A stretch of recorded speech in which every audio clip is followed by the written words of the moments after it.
Hi, my name is Kaspars Rožkalns, and I'm going to be a lecturer for Riga Business School for merit program on innovation ecosystem. My professional experience previously, I've been a head of investment development agency of Latvia, and that is an agency that actually was in charge to create such an innovation ecosystem on a country level for Latvia.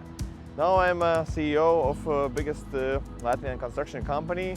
Therefore, again, I can see how real innovation works in big organizations and manage that. So when you go for innovation ecosystems, first question obviously is, why would you ever need an innovation ecosystem? What does that mean? So our course will take care about that, and a little bit of theory on how the innovation ecosystem works. What is triple helix model? What is quadruple helix model? What is open innovation? All of these concepts are going to be there. But then at the end of the day, the most important part is going to be this: how to establish an innovation ecosystem in your company.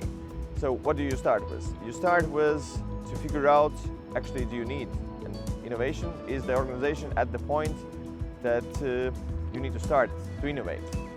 Then when you figure out, yes, you need an innovation, otherwise the company is going to go bankrupt, then you go to the next concept to map the stakeholders. So you map the stakeholders to figure out, okay, these are all the parties that need to be involved in innovation, and without them, we cannot go further on. And the next thing is to figure out the culture. Does your organization has an innovation culture? And what are different things that you can do or create to, if you don't have that culture, to create one in the organization? And then obviously the meat of the or the essence of the whole course is how to put all those bits and pieces together, how to figure out where to innovate, why to innovate, what to innovate in, how to finance it, and actually probably the most important part and the most hardest one, how to measure, does your innovation is successful or it's not? And if it's not successful, what do you do with unsuccessful innovation?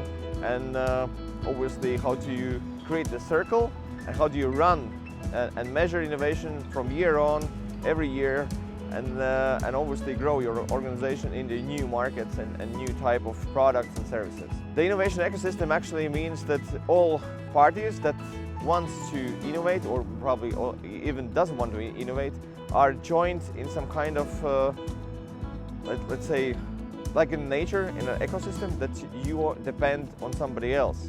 And that's the same with innovation. It means that, for example, on a government level, it means that universities are there, the government, the legislation body is there, then the entrepreneurs are there, the corporates, and entrepreneurs as startups who want to sell their new ideas and a product.